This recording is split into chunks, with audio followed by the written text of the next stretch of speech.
Hello, today we're going to look at bioenergetics of metabolic pathways. So we're going to be looking at pathways, but we're not going to focus so much on memorizing the actual pathways. I feel as though that's going to be a disservice, but rather we're going to understand the logic of the pathway, which is basically going to be energy flow from oxidation and reduction. So we have to look at the laws of thermodynamics. The first law of thermodynamics has been stated numerous times in many ways, but basically it's energy can either be created or destroyed, but it's going to be converted from one form to another as we see. We're going to see potential energy, we're going to see chemical energy, we're going to see energy from bonds of carbon and oxygen going to the energy of a phosphoanhydride bond. So basically U, or energy of the system, equals Q minus W, where Q is the heat supplied to the system and W is the work done on the system by the surroundings. I recognize there's other conventions for the sign, like Q plus W, but we use Q minus W. So the first law basically can be thought of as with the system we see here. And this system is basically some gas molecules inside of a chamber with a piston, has a certain volume V1. If we actually start introducing heat into the system, what we know is going to happen is that the volume is going to expand. As the volume expands, you actually push the piston up. So the V2 is greater than V1. And what we say is that the gas molecules, which comprise the system, actually do work on the surroundings. And the work is to actually push the piston up. And so the system loses energy in the form of work. It's minus W, because the energy of heat is being converted into energy of work. And we know that work equals P times the change in volume. The second law of thermodynamics looks at spontaneity, and this is this idea of entropy. So for some reason, the spontaneous reactions must occur such that the entropy of the system plus the surroundings must be greater than zero. So the total entropy is always going to go up. Now, the entropy in the system could decrease, but the entropy in the surroundings must always go up. And so here's what entropy is. It's kind of an idea of disorder. So what we see then is that we have one side of the left is at 60 degrees and the right side is at 20 degrees. And what we do is we take away the barrier in between. And what we notice is going to happen is it's going to equilibrate at 40 degrees. And so what that is, that's an idea of disorder. And you can also see it here, because in this case, what we have is we have a permeable barrier between a bunch of molecules and a solution of water. But when we change this barrier, so now that it's permeable, what will happen over time is an equal amount will go to each side. And we'll say that this state down here is more disordered. So another way to look at entropy is what's known as the hydrophobic effect. And so take a look on the right here. What you see is a phenylalanine residue, two phenylalanine residues. And what you see is that these water molecules are surrounding it. We know like attracts like. But what will happen is that when you add like sodium chloride and you see the sodium ion here, what will happen is that you'll displace the water molecules because they're going to want to solvate the sodium because of the attraction of the charges. So this on the left is a less ordered water structure, so there's more entropy. And so this forms the basis of the hydrophobic effect. It shows us why hydrophobic residues at the inside of proteins actually wants to come together and associate with each other, because it's about the disordering of water around it. So, entropy is pretty hard to measure. So what people actually do is they measure free energy. It's probably the most useful thermodynamic term in biology and biochemistry. And this is the energy that's available to do work. Not all energy is available to do work. Some will be dissipated as heat that you can never capture, and some will be converted into entropy, which is forever lost as well. So the Gibbs free energy is equal to the change in enthalpy minus T delta S. This is a formula you should definitely remember. And enthalpy, as we'll see, is basically going to be the heat that exists in bonds. So when you actually break bonds, you liberate heat. That's thought of as enthalpy. So there's a formula here, delta G equal delta G naught plus RT log of K equilibrium constant. That's another important formula that describes what the Gibbs free energy is. And we have a number of things to discuss. The delta G is actually what occurs in cells, but delta G, the naught is a standard. So you can only measure delta G versus standard, and the standard is 1 molar reactants. The products are pH 8. So they're not, 1 molar is pretty high for biology. And the RT is the gas constant times temperature, and the log of KEQ equals the reactants over products, because that's the equilibrium constant. So what we can do then is we can actually change the delta G. We can change the spontaneity of a process by altering the reactants in the products. That's going to be important in biological pathways. At delta G equals 0, we're at equilibrium, and we can simplify this equation to delta G equals negative RT log of K equilibrium. If delta G is negative, the process is spontaneous. If it's positive, it is not. That means that in order to get it to be spontaneous, we have to put energy into the system.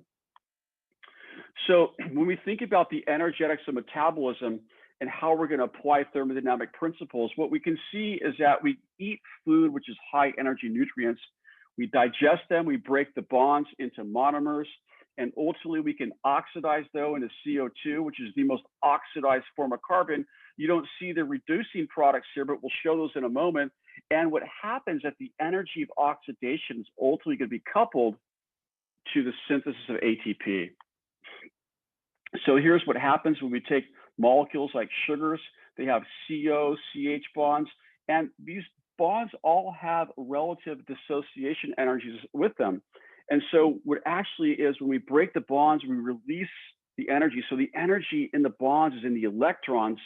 And then when we release it as heat, that's known as enthalpy. And see over here, what you can see is that this is the combustion of glucose. So we add oxygen, we get 6 carbon dioxides and 6 waters. This is a very exergonic reaction. That is, the delta G is much less than 0. And we couple that to the synthesis of ATP from ADP, and the delta G of that is greater than 0, but the sum of the coupled processes will give you a net delta G that's negative, meaning it'll be spontaneous. And what you see happening here is that here's all the carbon bonds, carbon-carbon, COH, CH, and then what we end up doing is we end up converting them into the energy of the chemical and hydride bonds. So energy can neither be created nor destroyed, but it can be converted from one form to another. And we'll see this in several different contexts as we move along. And when we look at ATP hydrolysis, this phosphoanhydride bond, we see that hydrolysis of ATP liberates about 7 kilocalories per mole. Notice that ATP is kind of in the middle of the phosphorylated metabolite. So it suggests to us that phosphocreatine and phosphenylpyruvate can be used to actually phosphorylate ADP into ATP in a spontaneous process. Here we see the hydrolysis of ATP into AMP, and then we generate inorganic pyrophosphate, and then we can hydrolyze that inorganic pyrophosphate, liberating more negative 7 kilocalories per mole, and then the delta G of this is minus 14. That's very, very exothermic, and you drive the reaction forward, making it essentially practically irreversible. So when we oxidize things, what we do is we are moving electrons. The loss of electrons is oxidation. The gain of electrons is reduction.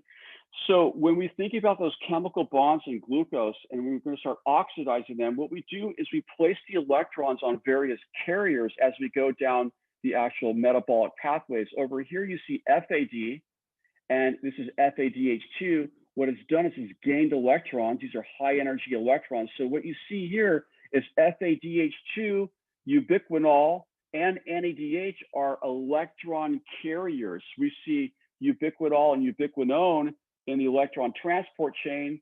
FAD is in the TCA cycle, and NAD is in TCA cycle as well as glycolysis. So these are electron carriers. So we also see the electron carriers outside of glucose metabolism. We see them in fatty acid oxidation. This is classical beta oxidation, occurs in the mitochondria. Here's the beta carbon here. What you notice is that it's a saturated carbon, so it's a methylene group here. If we add a double bond, that means that we've lost electrons, and so that means we reduce FAD to FADH2, and here you see the FADH2. So the electrons have now moved over to its carrier, and we add water across the double bond. That's neither oxidation nor reduction. And then what we do is we take the alcohol and we oxidize it to the keto form, and we reduce NAD to NADH. And so now what we've done is we've oxidized the carbon, we're breaking down the fats, and the energy doesn't dissipate into the wind as heat or entropy, but rather we take a significant amount of it and capture it in the form of the electrons in the molecule NADH, et cetera. Now, I showed you beta oxidation. This is beta reduction. This is when you want to make fat. And so when you make fat, it's the reciprocal process. So in this case, what you do is you actually use reducing power to take the keto group, to reduce it to the alcohol, basically do an elimination of an alcohol reaction, making a double bond. And then what you do is you make it saturated at the level of the methylene. So here's a greater view of fatty acid oxidation. So we know we start out with triglycerides. Here's a lipase. These are hormone-sensitive lipases. So epinephrine will actually act upon this, and we're going to hydrolyze this ester into a fatty acid and glycerol. And in the liver, which is one of several sites where fatty acids will be oxidized, what we do is we take the carboxyl group here and we activate it. We always activate fatty acids, make their thioester derivatives, and we use the energy of ATP to do that. But some of the energy is released as heat, but some of the energy is also captured in this high energy thioester bond. Thioester bonds are high energy, a la phosphoanhydrides. And what we do then is we perform beta oxidation by taking the saturated carbon, the double bond, add water across the double bond, oxidize it to the carbonyl. And then what we do is a molecule of coenzyme A comes in here and splits it into acetyl-CoA and the rest of the fatty acid chain. So we're going to look more deeper into the oxidation of glucose and glycolysis. What we should appreciate is that glucose to pyruvate is the glycolytic pathway, but it's only a partial oxidation of the carbon, because full oxidized carbon is CO2. And so this reaction, as you might expect, is going to be have a negative delta G. We're going to actually take some of the energy from oxidation. We're going to make the reduced electron carriers, as well as we're going to synthesize ATP from ADP. And since this happens outside of the electron transport chain, it's called substrate level phosphorylation. And so let's take a step-by-step look at the pathway here. So the first thing is that glucose comes in and we phosphorylate it and activate it with hexokinase. So we have to burn an ATP, okay, to activate it. This is a high energy bond. So that's about -8 kilocalories per mole. So we're going to do the bookkeeping on the delta Gs. And the next step is we isomerize glucose 6-phosphate to fructose 6-phosphate. There's very little delta G here. So it's like -0.05. Many isomerization reactions straddle about little plus, little minus. So this is turning the aldose glucose 6-phosphate into the ketose fructose 6-phosphate. They are structural isomers of each other. And then what we do is we have phosphofructokinase 1 burns an ATP molecule to activate fructose 1,6-biphosphate. So now we've used 2 phosphates to make it doubly active. We talked about how this enzyme is really critical for insulin regulation. And then what we do is we take fructose 6,1,6-biphosphate and we split it into 2 molecules, as you see here. So this enzyme aldolase takes the 6 carbon and splits it into 2 3-carbons, glyceraldehyde 3-phosphate and dihydroxyacetone phosphate, that are related to each other as structural or constitutional isomers. And then what we have is this aldehyde here is going to be oxidized to the level of the carboxylic acid. So this is about -0.4. And so you see the aldehyde is oxidized to the level of the carboxylic acid. But what we had is an inorganic molecule of phosphate came in and it made an phosphoanhydride. So it's still a high energy bond.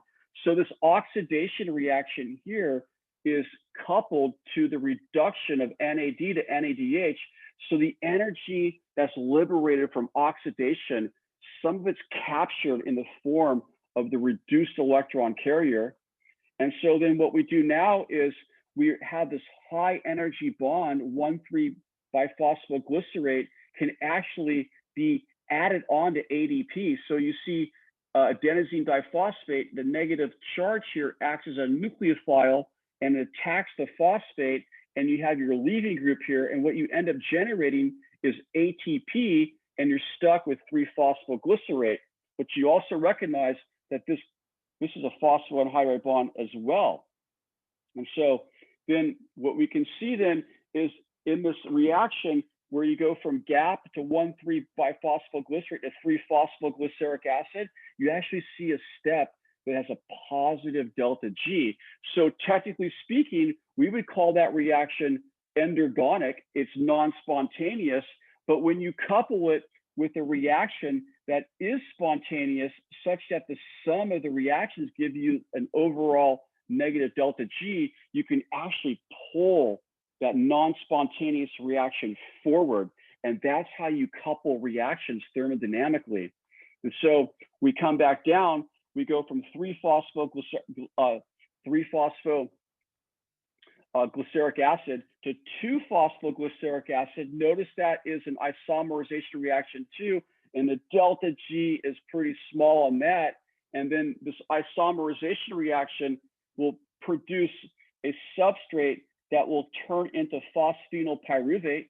So over here, we see phosphenyl pyruvate is a very high energy molecule here. And so it's another molecule of ADP can attack that phosphoanhydride bond, making our second ATP molecule via substrate level phosphorylation.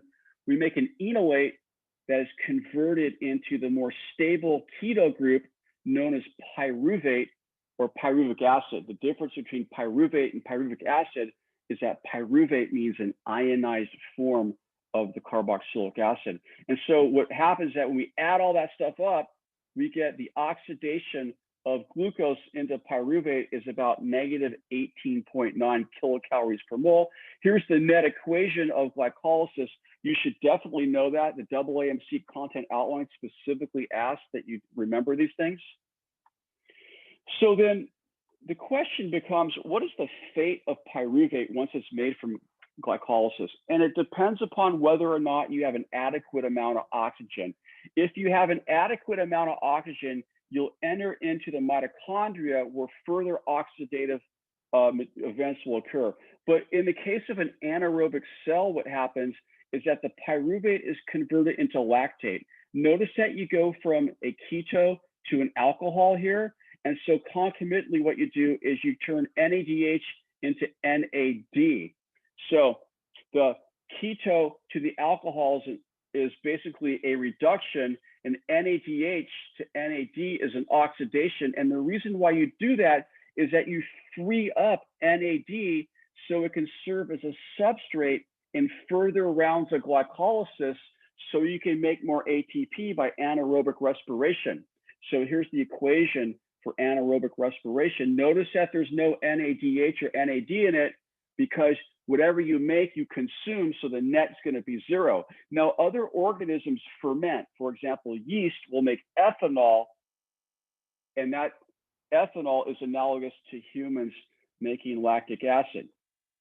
So cancer cells have picked up on this, and so let's take a look at what's known as the Warburg effect.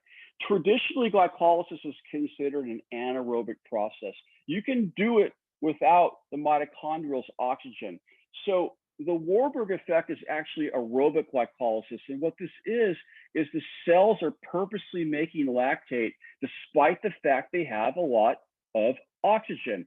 So let's take a look at why this is. So here's a capillary, and here's a bunch of cancer cells. And the ones closest to the capillary will get the most oxygen. But as you're further away from the capillary, you're more hypoxic because the oxygen levels are dropping off as a function of distance from the capillary. And so in order for the cancer cells to grow and divide, what they want to do is they want to do the Warburg effect. And what does that mean? So these cancer cells express a different version of pyruvate kinase known as pyruvate kinase M2, PKM2. It's less active. Its activity is reduced by a number of ways. First of all, the gene product itself is less active, but you also modify it. These tyrosine kinases here that are induced by growth factors will actually phosphorylate it and reduce its activity. So you have a very low level of pyruvate kinase, and what that causes is a buildup of all the intermediates above pyruvate in the glycolytic pathway. And notice there's other pathways linked in the glycolysis. There's the pannose phosphate shunt, which makes nucleotides for DNA and RNA. There's also ways to make amino acids like serine and glycine. So imagine you're a cancer cell and you want to reproduce into more cancer cells. What do you need? You need a lot of carbon in order to make macromolecules like amino acids, nucleotides, as well as lipids. And so, for example, glycerol will be used to make triglycerides. So the idea then is that you don't necessarily want to oxidize all the carbon that you have. You want to spare it and use it to make macromolecules, because when you oxidize carbon to CO2, you can't really use it anymore. You got to be a plant to put it into photosynthesis. So the Warburg effect is really important. So here's pyruvate dehydrogenase.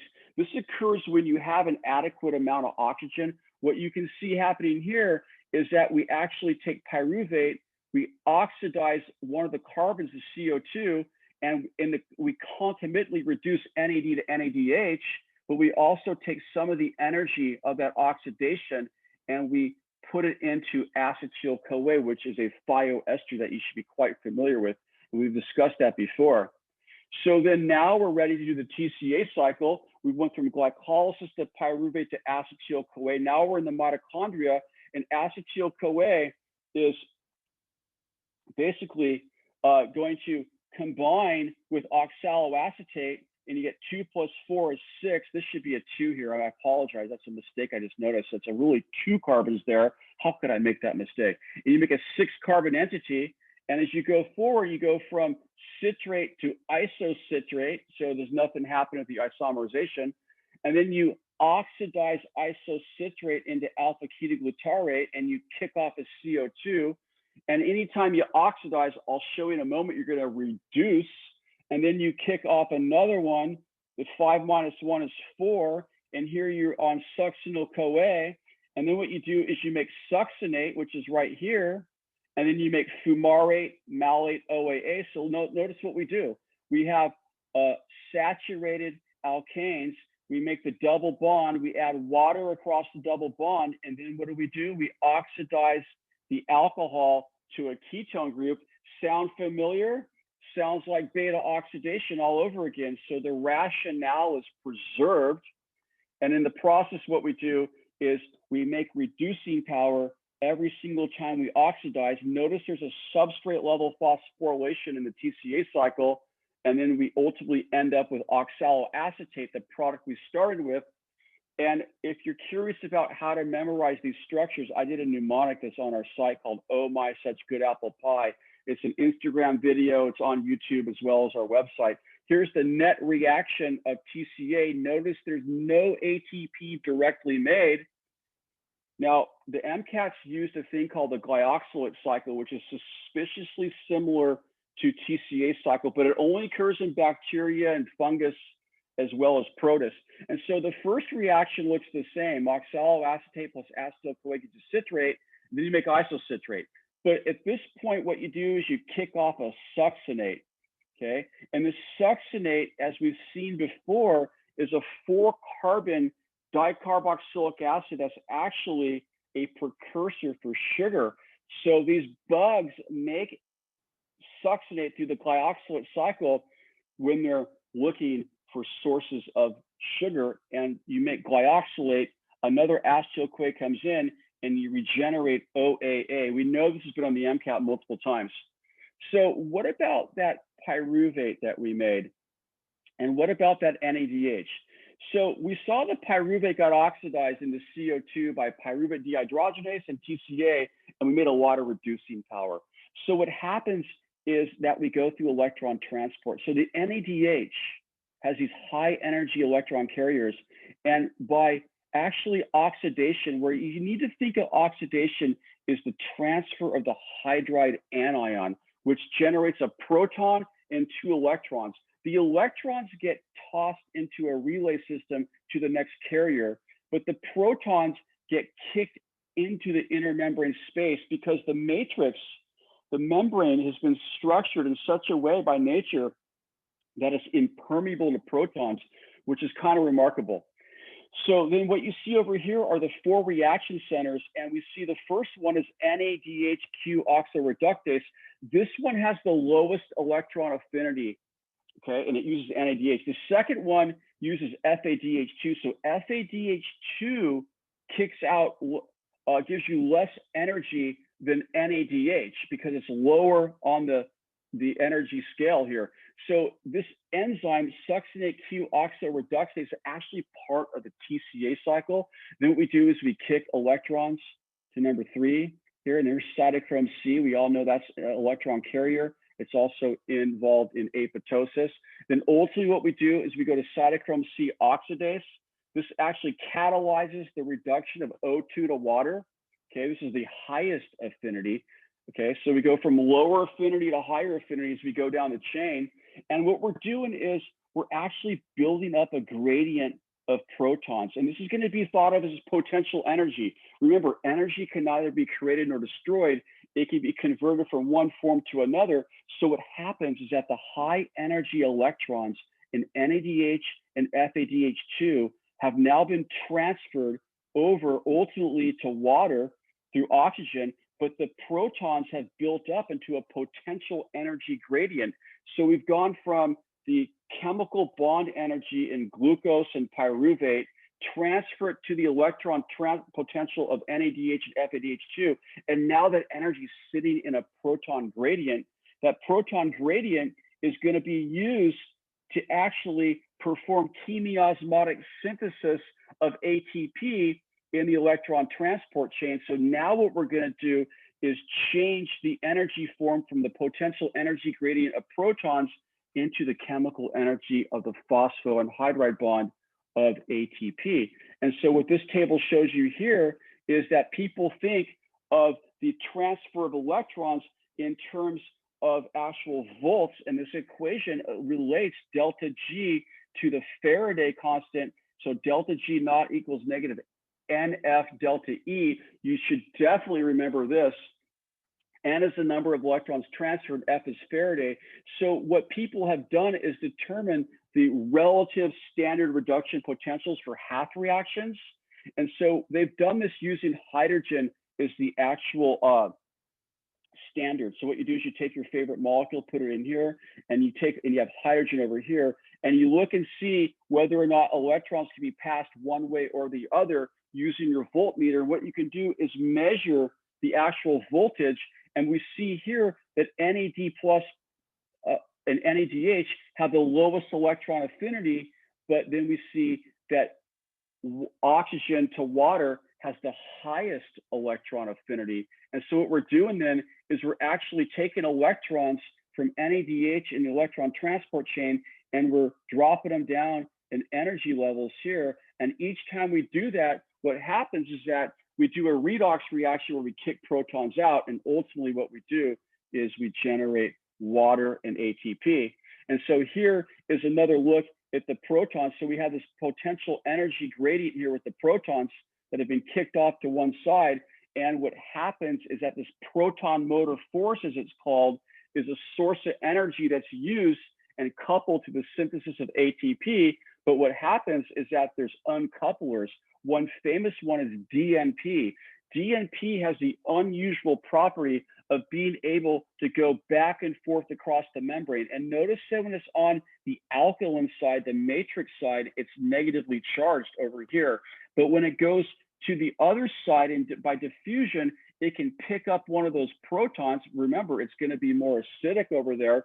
So you protonate it and you make that phenol group. And by going back and forth, what you do is you steal the protons from that potential energy gradient. And as a consequence, what you're doing is you're uncoupling the ability of the potential energy gradient to actually synthesize ATP from ADP. So let's do some passages now that are going to reflect our ability to understand bioenergetics and thermodynamics.